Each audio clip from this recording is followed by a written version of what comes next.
Hello. Sorry, we always have a bit of like a starting issue.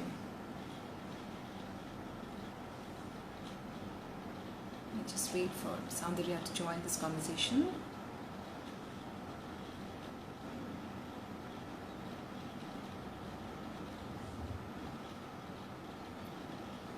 Hi Shweta.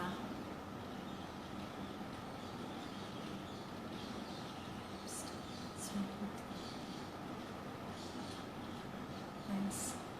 See some new faces now. Hi Monali. Is this your first time to the Panjavarnam conversations? Okay, Chow, I've accepted your request. Let's hope this works. Yes, it does. Oh my God, yeah. Okay, excellent. I was like, oh my God, I've actually dressed up in a sari in lockdown to not be seen. I can't let That go. would be like the worst, right? Yeah, exactly. After all this effort to like deck up to be inside my room. I know. You're looking But great, I'm by really the way. excited. Thank you. You too. And I'm really glad you gave me this chance to dress up more than anything else. That's literally the first thing, Chow, every single person who's been logging into this conversation is saying, thank you for giving us the chance to dress up. Seriously, yeah, I've really been missing that. I know, really. But thank you so much for being game and like coming on board so spontaneously. Just allow me a moment to introduce you to a few people who perhaps may not be familiar with what you do and stuff. Soundarya Sure. Srinivasan, for those who don't know, is a graduate of visual communications. She's a filmmaker turned fitness coach. She's worked as an associate director with eminent filmmaker Vishnuvardhan in hit Tamil films. She's made a number of corporate and short films across various industries and has over 8 years experience in the world of cinema. She was also a visiting professor teaching films in eminent institutions like the MOP Vaishnav College for Women and the Balu Mahindra Film Institute as well. She runs her own jewelry brand named Manjusha, which she co-founded with her sister Aishwarya Srinivasan, and is the managing trustee and founder of an NGO named Shishu Shakti that works with education and upliftment of underprivileged children from the slums of Chennai. Soundarya's fitness journey began as an enthusiastic half marathon runner, and she turned to become a fan of strength training. What started off as a passion, she says, turned into a profession. She's completed the personal fitness trainer certification by Nesta, Nesta, a certified precision nutrition. She's a certified precision nutrition certified consultant and an IYCA, that is an International Youth Conditioning Association certified trainer as well.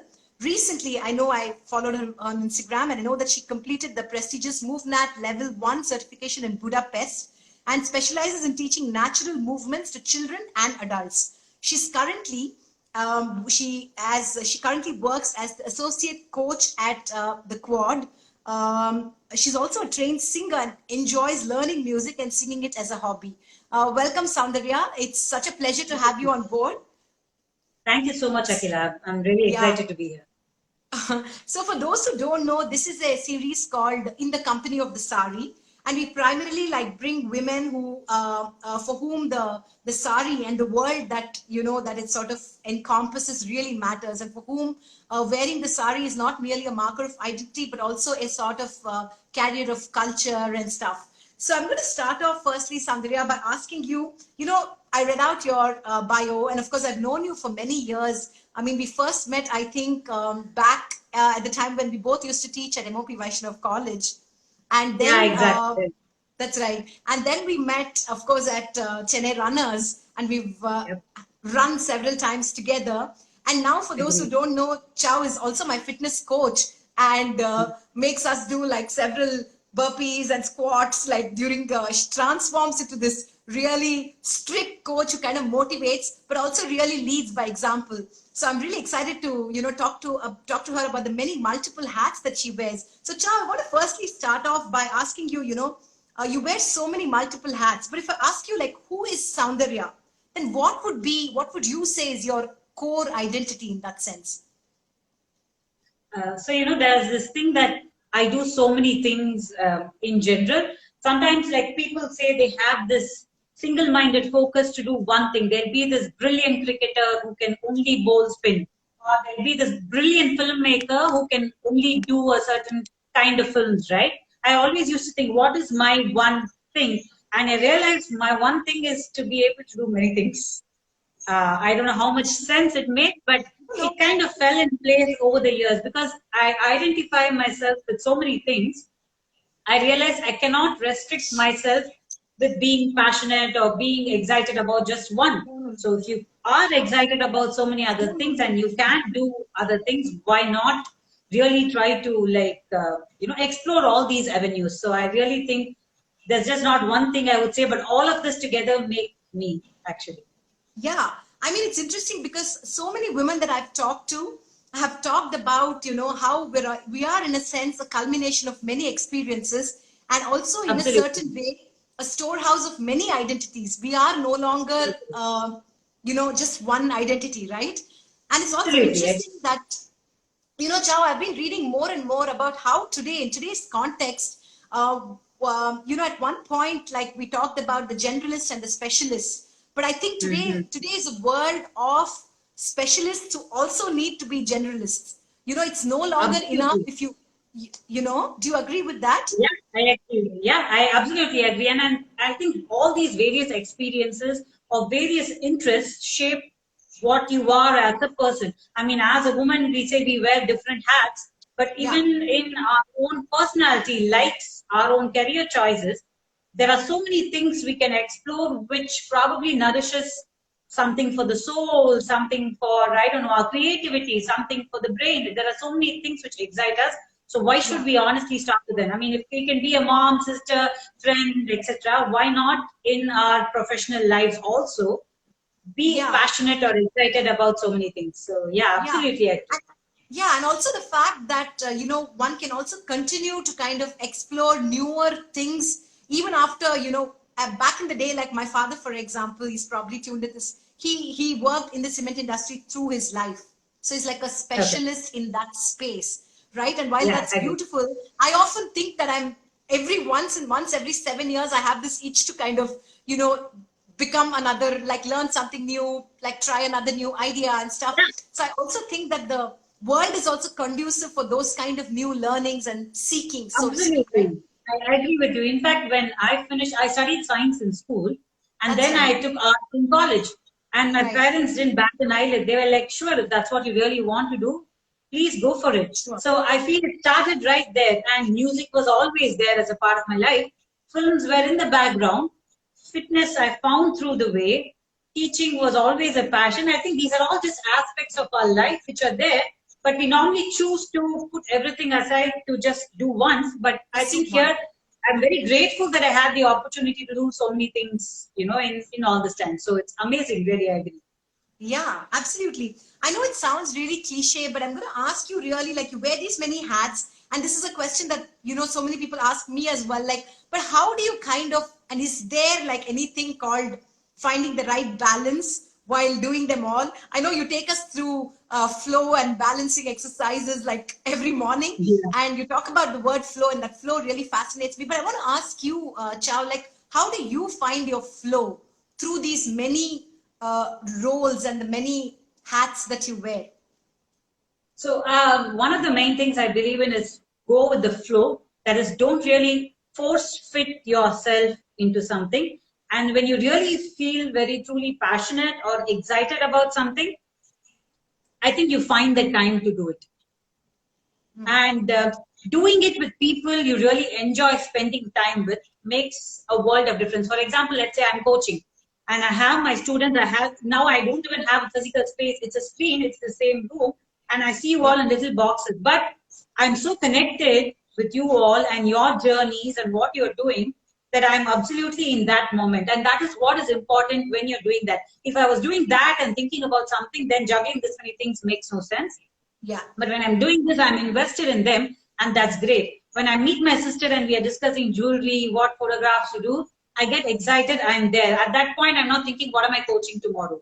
When I meet my kids from Shishu Shakti, or I'm encouraging them to do something or saying, you got this, or apply here or something, I am invested in the moment. So living in that moment or enjoying the moments that you're building, doing different things rather than wondering what am I going to do next or how am I going to get that done has really paid off.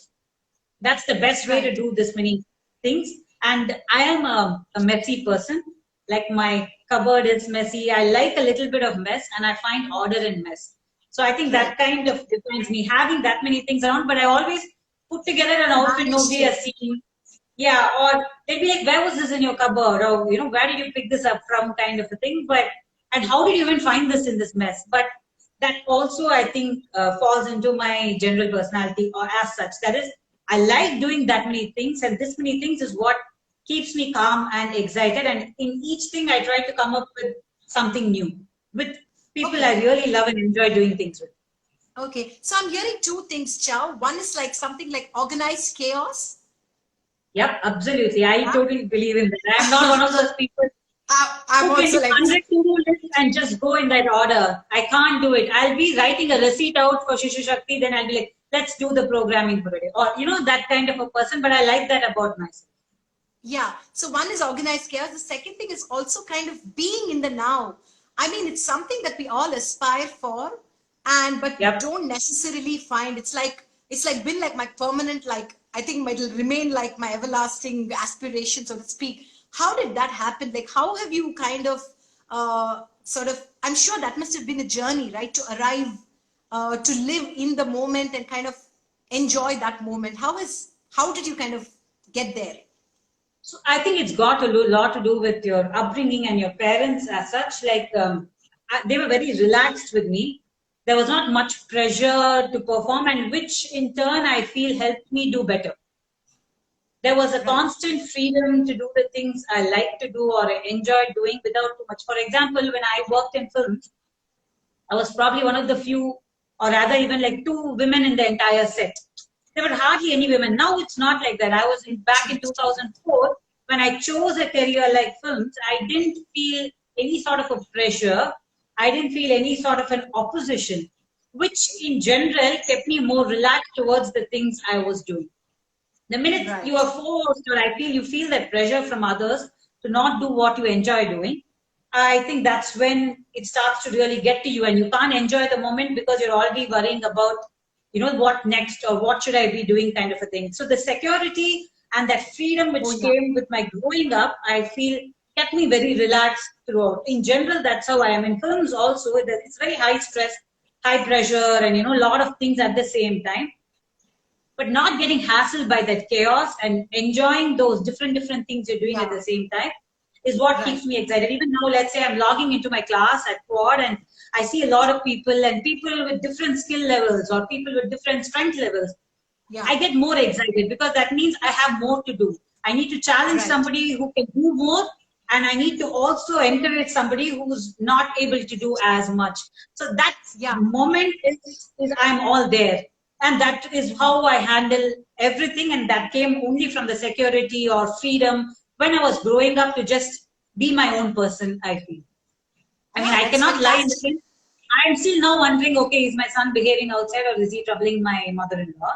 I Yeah. think motherhood is a different ball That's game. like Somewhere there is a another side ball of game. your brain which is kept there, but the rest of the Permanently. things I kind of am able to chill at least.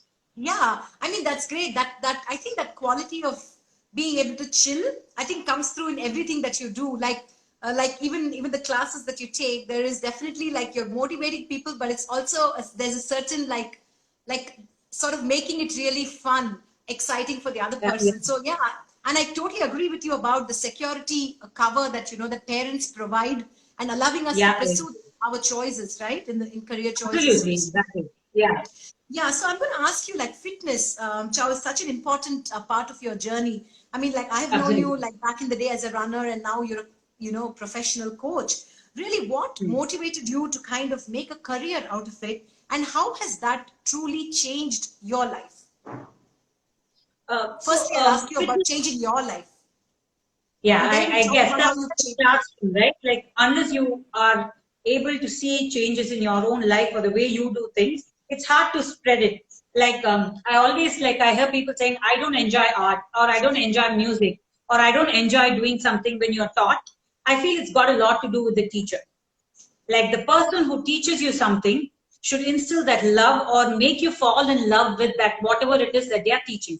And that's how I learned fitness. Like my coach, like when I started first working with Raj from the quad, I was just so sold to that whole idea. Like in the sense, I was falling in love with the whole, world which I have never explored. Like I was an overweight kid, always, plump.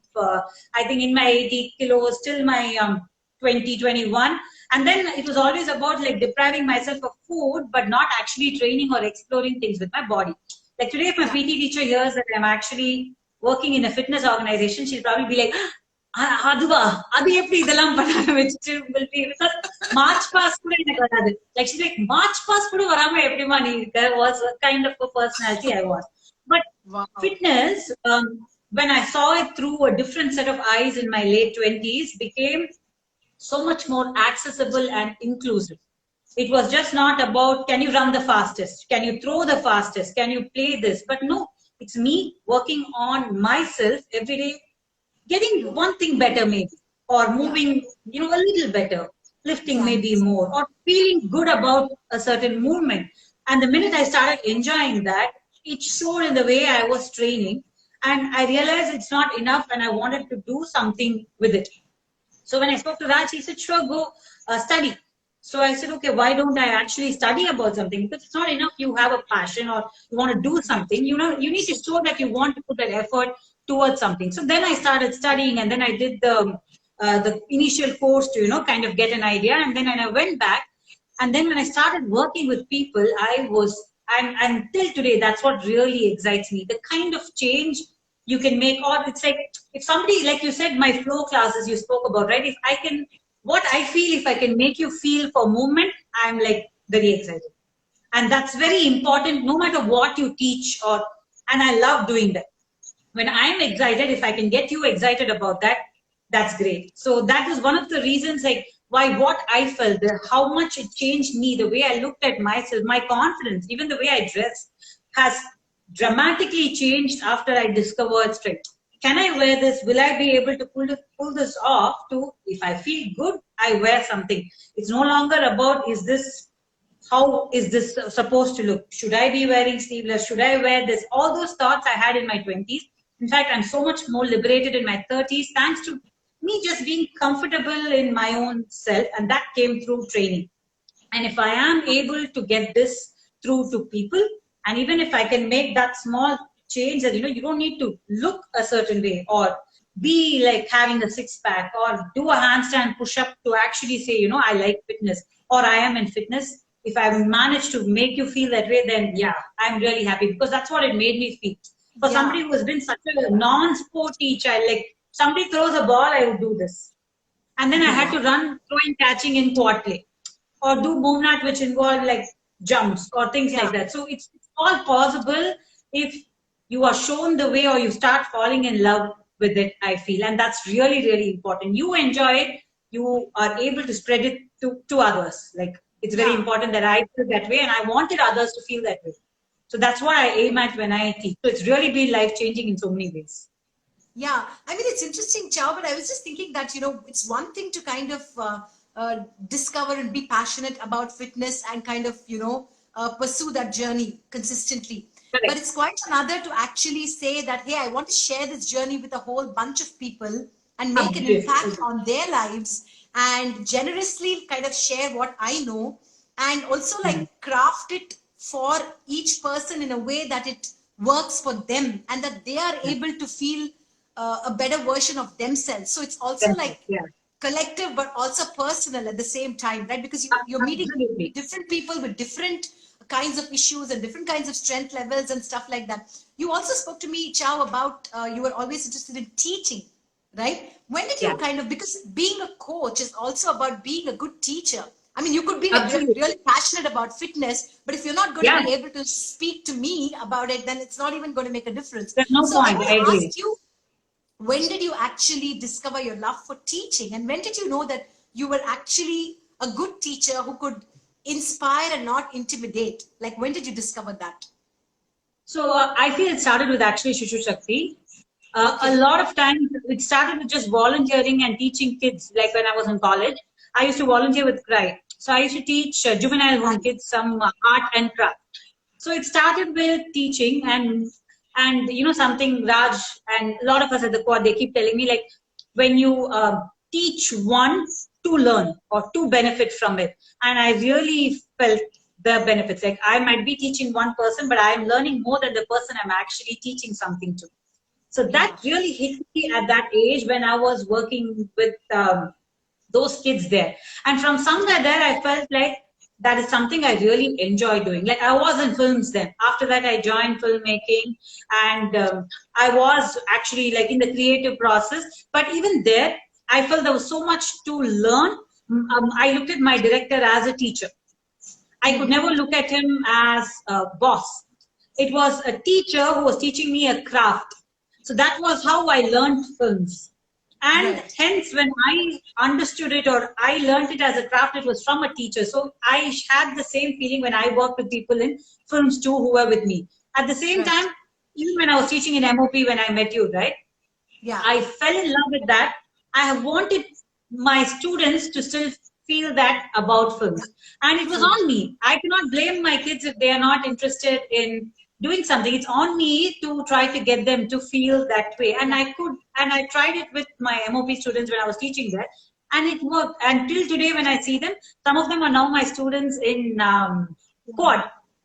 They were saying how, like, over there or over here, I still think as long as I'm convinced that I'm teaching them something or I'm passionate about it or it's made a change in my life, I think I get through. So it went through that journey with films by teaching films. And then when it came to this passion of fitness or, you know, training, I realized I could actually use this love that I had for teaching something to people or reaching people and making sure that, like, I always used to think I don't have like 100 push-ups or I don't lift the heaviest in my coaching team. Probably I'm not the most fittest in the, you know, in what you say in pen and paper. But I think that's what makes it more exciting for me, or that's how I relate more to people, or I'm able to understand different journeys better. So I'm a part of their journey so much more, and that's always been there through everything I did. I feel like teaching or imparting that passion you have is so integral with every line of career or work or volunteering I did. So yeah, it started then with the CRY, and the Shishu Shakti developed from there.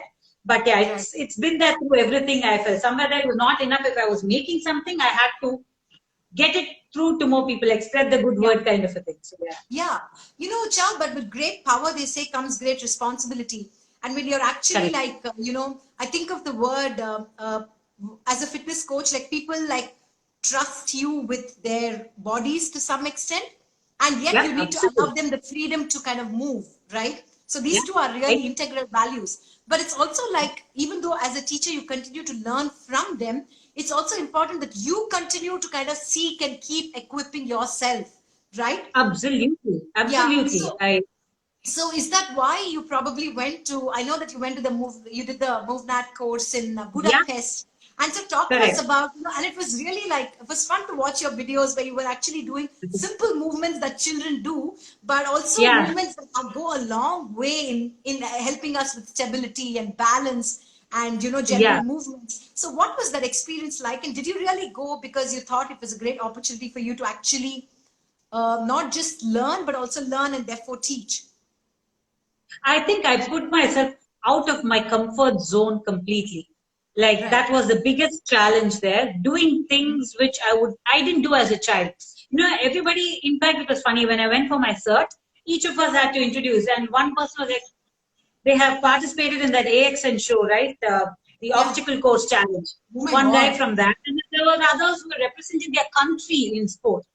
There was a professional grappler, and you know, people came from that. For me, I felt like all my missed childhood, I enjoyed through the MoveNat course. Like your body was designed to do these things, but I somehow never did it when I was young. And I don't know. There's no blame here. It's just an experience which skipped my growing up years. Like when my husband was like, "You've never climbed a tree." I said, "No. Why would I climb a tree? I would read a book sitting under a tree. I would sing a song sitting under a tree. Don't expect me to climb that tree and figure out what's happening." Have you scaled the wall? No, I haven't scaled the wall because it never featured in my interest. But now I had a chance to go back and do these things with childlike pleasure, but with adult fears. Yeah. So it was a very fine line because I'm like, like imagine if I fall, trying to jump and then I like injure my hand and then my entire life is going to be put on a pause. I won't be able to help at home. I'll be a useless person. I'll be dependent on. Imagine the kind of Yeah. adult problems you start imagining when you're doing this. To able to let go of that, again, I surrounded myself with people who were always encouraging me and exciting me in making me try those things. Right. Be it at the quad, or I went to the Parkour community in Chennai Parkour group to Right. I know learn that. these skills from them.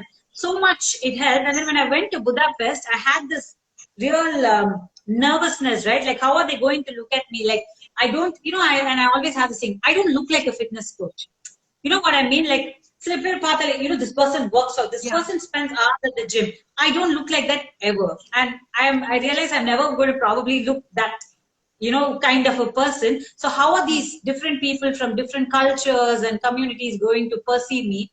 And they were amazing. And that really changed the way I started looking myself. I think a lot of change happened there.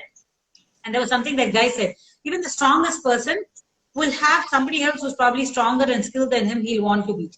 Like if I'm looking at myself as the weakest link, no, I'm sure there is like somebody else who feels that about me. Like there will always be that. So stop worrying about all that. It's your journey. So what if I can Yeah. do these things, but the guy who founded Movnat, he can do that.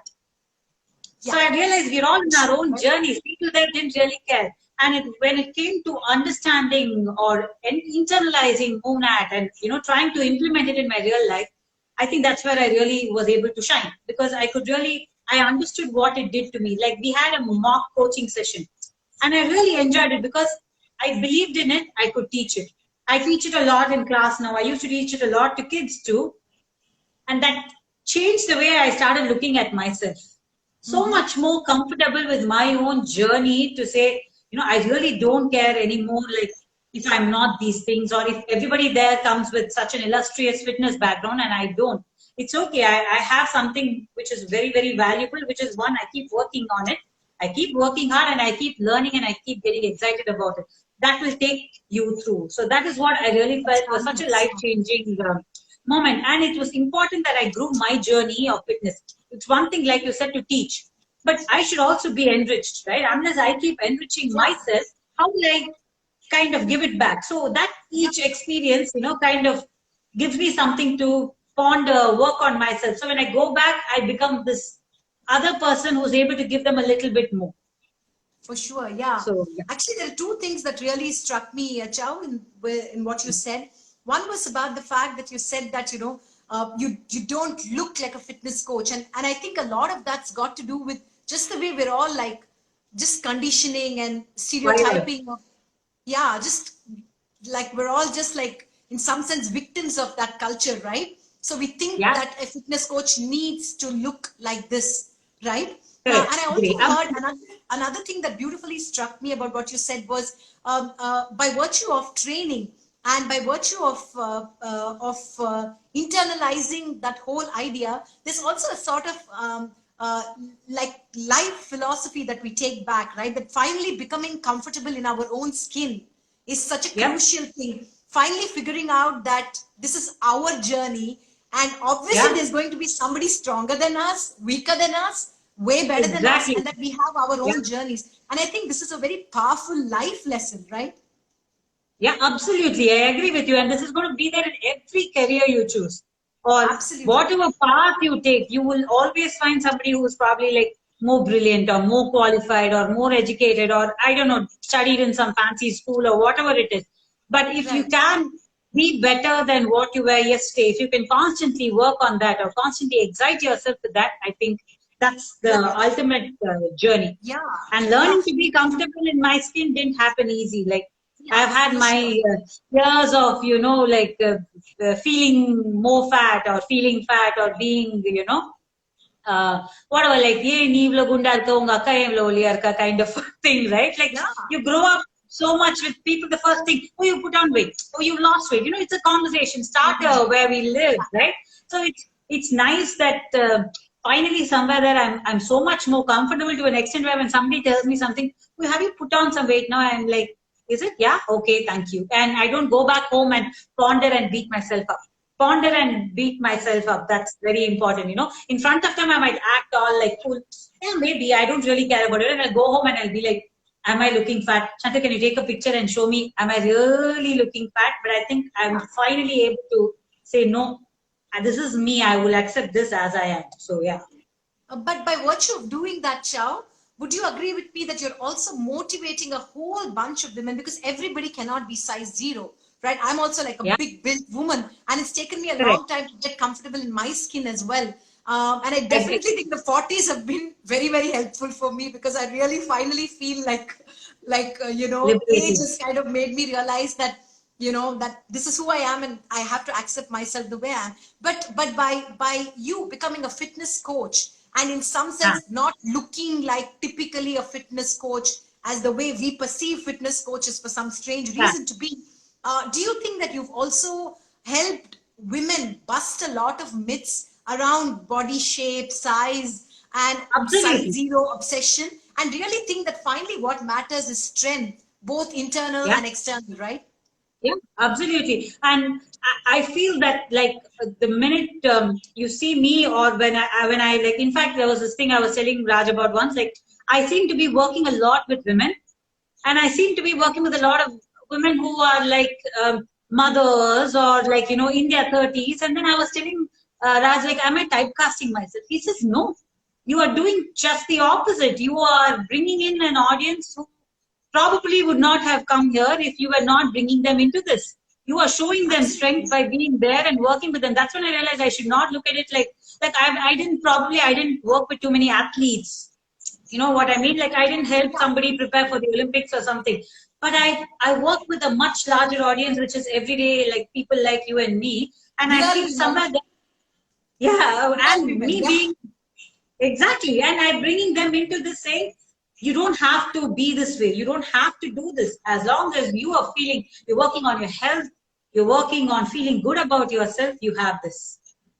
No, So it's very, absolutely. very That's important, and I'm glad I'm there doing that at some level. Yeah.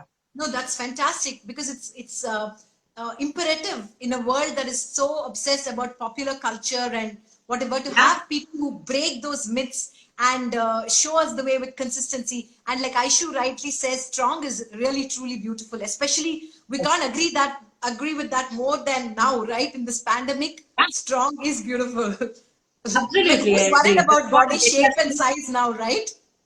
Yeah, exactly. And that's what is getting us through in this time, feeling strong, like it really Yeah. makes a huge difference, I feel. No, for sure. Um, Chow, you're also an entrepreneur, and you're also a social entrepreneur. So you have Shishu Shakti, and you have a brand called Manjusha. Are you wearing Correct. Manjusha by any chance? Yeah, yeah. Okay. Uh, Uh, yeah, I I know just that one of our, what is it? that's a Could you polki describe it, stone. please? Yeah, it's a polki stone Bali style earring, I would say. So Okay. we don't do silver.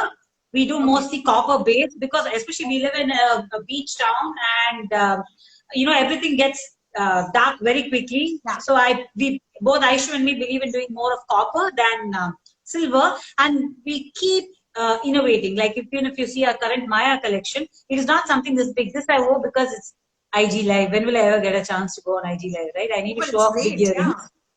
Yeah. But all our current collection is to do with very minimal, easy to wear. You can wear it with earphones. You can wear it with mask. Like, we keep moving with the times and Yeah. still being trendy. So I always say, like, even in lockdown, like every morning, I like to dress up.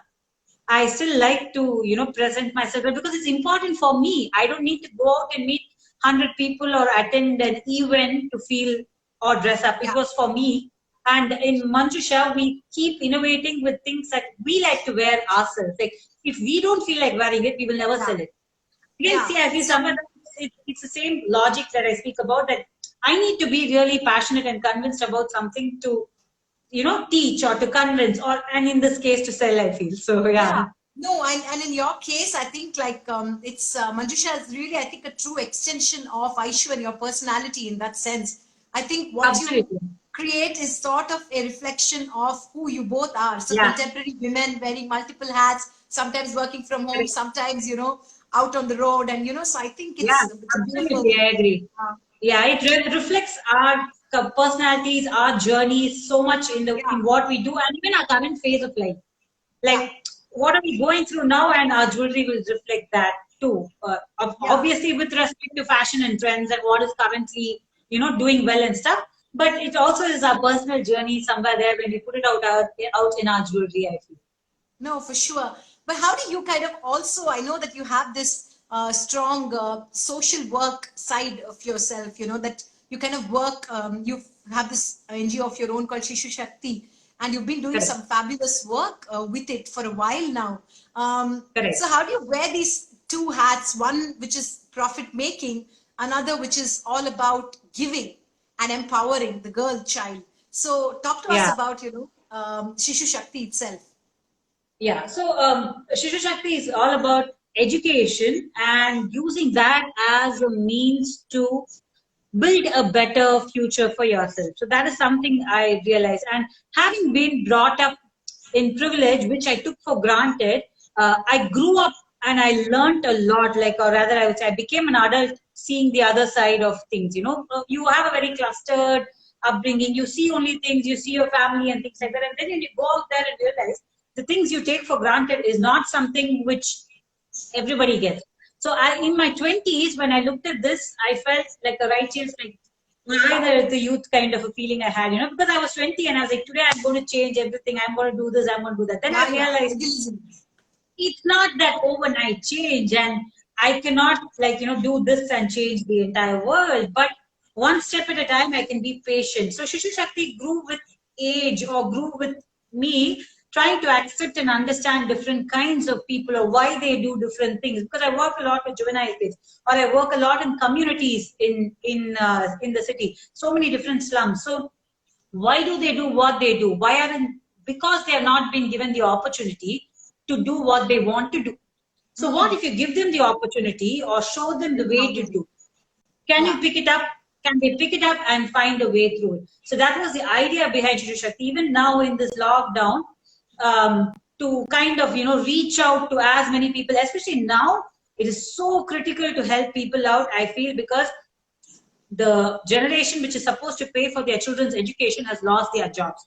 Now we can still survive. We are a generation, or at least we come from a background where I can still go even if I don't have a job. I know I will get my meals and I can still do my thing. I can still educate my child.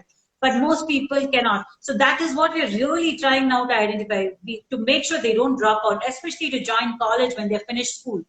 At this current situation, online college, like, let's get them married, or let's find a job, or let them provide. But no, that cannot be the case, and that is what we are really trying to do. And I'm so blessed to be surrounded by so many generous people. Like, somebody will ask, what corporate funding you get? I've never had to go and sit in a corporate and, like, give them one proposal after the other to get this going. It is just sheer, like, the goodness of people around, who are constantly, like, I'll be thinking, if the fees, how do I get this? Like, how do I do this fundraise? And somebody by chance will ping me and say, what, I've been seeing this on your Facebook and Instagram. Could I do this? Or could I sponsor the children? I'm like, this, they say, right, the universe works in mysterious ways and all that. I don't know whether sometimes I feel it is true. Like, when you It's true. have really good intentions, everything sort of comes together Comes with together. respect to reaching out. So many, like, people we have been able to reach even now. Like, even this morning, I met a girl who was in her final year, who we have been supporting for the other 2 years. Her sponsors were so clear. Like, the people who were funding were like, she has to continue. Do not, make sure, like, even if her family is trying to put pressure, saying, start working. It's okay if you don't finish. In the situation where we need money. But no, they have to finish their education, and that is what is going to really take them to a different level. And I've also understood the reality that I can't make everybody do this. Yeah, I yeah. might work with 200 children, or I might, work with 250 kids.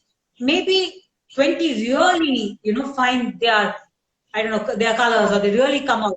Some might not, but it's okay. I've learned to accept that as an adult. Somewhere there, we try and we try to reach. That's what is important. Not giving up and not reaching should not be a solution, but to keep trying to kind of reach more, that's very, very important, I feel. Right. And now, like, my sister helped me through Shishu Shakti through too.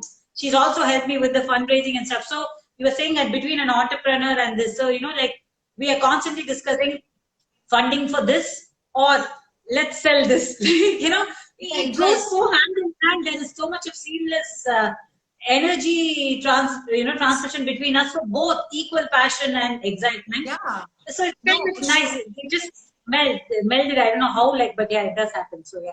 Yeah, but I also wanted to ask you that I know that your sister and you are like really close and you work together, and Shishu Shakti is all about the girl child and the woman. What is it about? Like, this is a question I ask everyone, because I am so such a big, feminist sounds like a very big word, but there's something so precious about the feminine energy, right? Yeah. That somehow the male energy cannot replace. So what do you think, Chow, which is so special? You have a sister, and I'm sure you have a bunch of female friends. What is it about female friendships that are so really a cut above the rest? I feel they're so empowering to each other's personal growth, and so accepting and so giving. All of this encompasses, I feel, female relationships that you have. People always say so much bitching, so much of backstabbing and all that. But beyond all that, I feel when you truly, genuinely have good women in your life, there is so much growth, enrichment, love, and That's giving awesome. and taking which comes between us, which even in this lockdown, right? Without all this kind of a friend support system, I don't think you can keep yourself that excited. Obviously, I speak to my mom and sister in a day some 5 times. And in fact, now we have nothing to even say. My mom will be like, samachen. I didn't do anything. I just cooked a meal, or I just did nothing actually. But we still talk, and it's important that we are there for each other, or with Aishu, or with my school friends who live in other cities. Every Sunday we do on 1 hour WhatsApp call.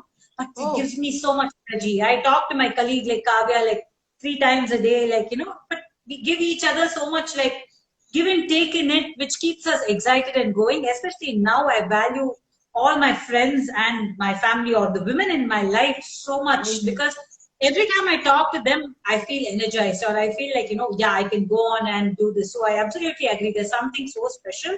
And feminist might be a big word, but I really consider myself that, because I truly believe in equality, and that's what feminism is truly about. So I'm so glad you spoke about the feminine energy. And funnily, I went to a girls' school and a girls' college. Oh, me too. And I worked only with men. It's funny. It so happened that way. But I was always surrounded by women, and it was always fun. And I'm still in touch with so many of them. It's amazing how nice it is to always catch up and go back. And they keep you going. Yeah, for sure. I agree with you. Chow, I always like to save the best for last. So I'm saving my question on the sari for the last. So firstly, I'm going to ask you, are you wearing a ikat? Is there an ikat by any chance? The sari it's like that. Not really. It's a typical Jaipuri indigo print, blue Beautiful. indigo print.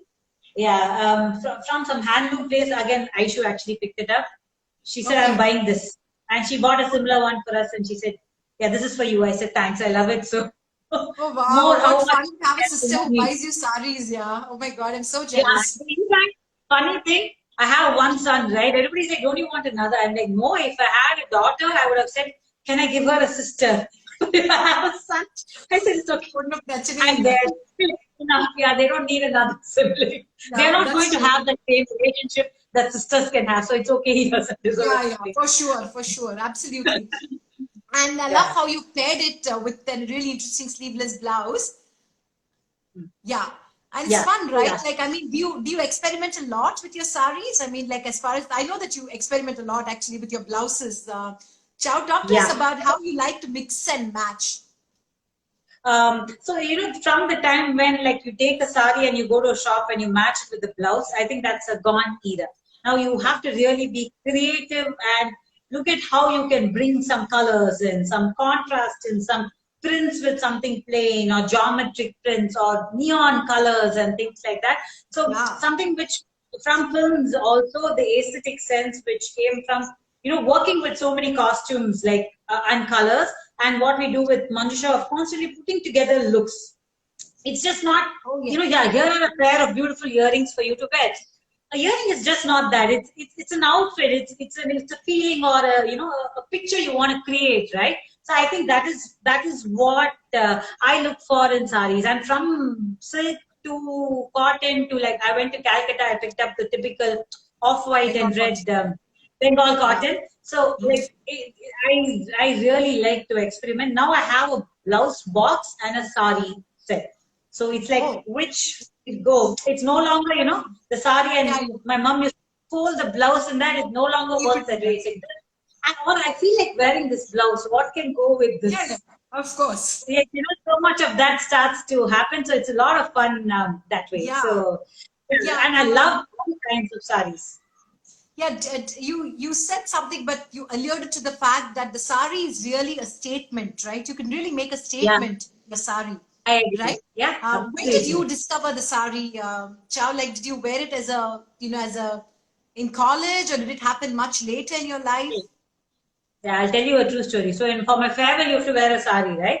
In my 12th standard farewell, I wore a sari and I took a picture with my best friend, who's 5 foot and I'm like 5'7", from school. Like typical farewell party picture.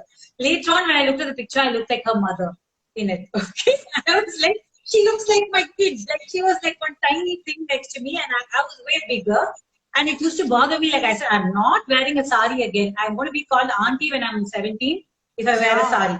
So I I have this know. real aversion, a real pushback to wearing a sari, just because of what it made me feel then, and me not being comfortable in my own self. 20s were okay, and then when I got married, I enjoyed wearing them, but not so much. But the 30s, I enjoy like it even more. I think so much more to do with being comfortable. And you know what? Like, as a fitness coach, I'm like always in tights and t-shirts. Yeah, And I correct. like this too. I love wearing funky tights, and I love wearing like funky saris, or interesting saris. So I feel saris is more of my 30s. I discovered it more, and it's been special more now than it was before, because I feel so comfortable in them now than what I was, and that's got to do with also feeling comfortable in your own skin, right? Yeah. And how does it make you feel, Chow? Like you told me in the beginning of this conversation that you were so happy that you got this chance to dress up. Like, how does the Yeah, sari make you feel? And every person who's come to this session and talked about it has talked about how the sari has made them, like, uplifted their mood, made them yeah, feel so much more a woman, made them feel yeah. like they're in power, like made them feel feminine. Like, how does it make you feel? Well, for one, it makes me feel really happy.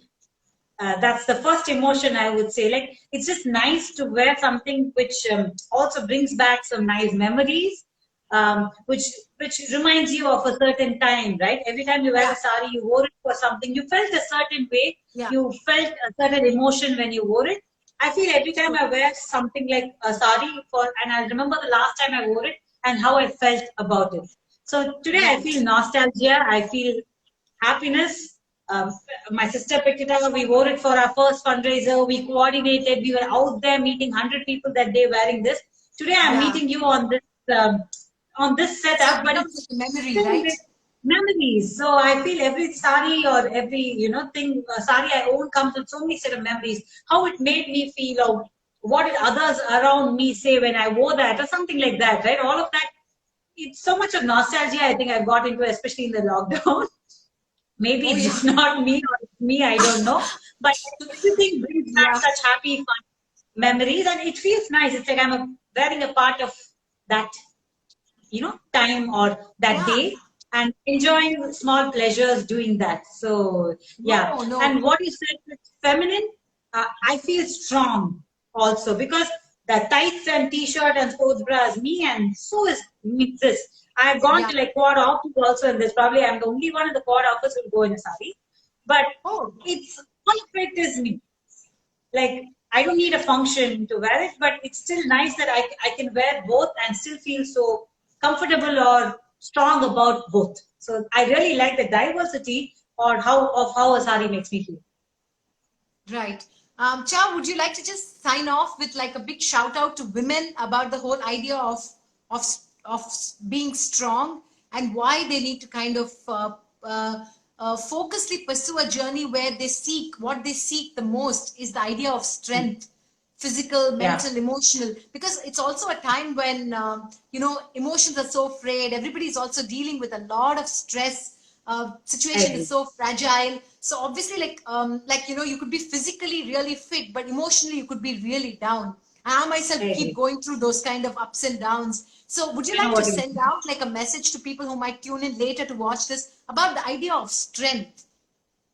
Yeah. So strength is just not lifting the heaviest weight around, or squatting the heaviest, or deadlifting the heaviest weight around. It's not numbers. It's something you actually have to feel when you move, or when you do something, or when you are enjoying something that you're doing. You feel strong about it. And that's what is strength about. So maybe for me, it's working with kettlebells, or doing flow work, or learning something new. For you, it might be dance, it might be anything, but find what makes you really enjoy that activity and find strength in that. Like you said, it's just not physical, right? Like I can feel really like, or Yeah. be really strong, but feel really broke inside. So Hmm. finding something which makes you really enjoy and have fun with it and feel happy when you're doing, giving yourself that 1 hour of that, I think would make a huge difference in the way Yeah. we approach this, entire situation we are in today, and even how you look at yourself. And find people to surround you with who will build this in you. To Don't elevate you, right? find people around you who will say, இதெல்லாம் உனக்கு வராது, உனக்கு எதுக்கு fitness class, or நீ இப்ப strength Yeah. train பண்ணி என்ன பண்ண போற, oh you're going to lose weight and where are you going to go. You don't need to go anywhere. You don't need to have an end, result, or I don't have to do this to do that. Just enjoy it and have fun in that journey. Find people around you who lift you up, who will encourage you in that. And I feel somewhere that it will really help you find that little bit of, small wins or happiness in the current situation, especially we are. Yeah, I mean, I've had a great conversation, Chow. I'm taking back so many lessons and interesting takeaways, not just about, just strength, but also about being in the moment, really Yeah, enjoying what you do, the importance of surrounding yourself with people who elevate you, uplift you, the importance of very finding true. the right feminine, the female friends who kind of that you can Yeah, turn to in times of crisis and turn to for comfort, the beauty and the yeah, power of the sari, the importance of building a brand, but also sharing it with the less privileged, so to speak. yeah. So it's been a great conversation. I know we've chatted so many times and like had like drunken parties and like sung karaoke nights. Yes, but of course. but Singing. this has Yeah, been I know. special, and I think I we've agree. chronicled the memory in the lockdown. So I really appreciate you coming and sharing your insights with us. Thank you to everyone who logged in. Thanks, Aishu. Hopefully, we can catch up and have some coffee later. Thank you, Aishwarya. Thank you, Soundarya. And thank you to everybody who joined. All right. Thank you so Goodbye. much, Akhil. By the way, I've had an entire life of people calling me Aishwarya. So if you call me Aishwarya also, I would answer. No, I'm I so called used to because I was looking at that. screen. Yeah, yeah, okay. I'm just saying, but I would answer to that too. That's what I mean. Yeah, I'm But it was sure. fun being here, Akhila. You really made my day and lockdown, I should say, by calling me. It was so Pleasure's all refreshing mine. and honest to be here and talk to you. Thank you for giving this platform. Thank you so much. Thank you so much. Bye bye. Take care. Bye. You too. Bye.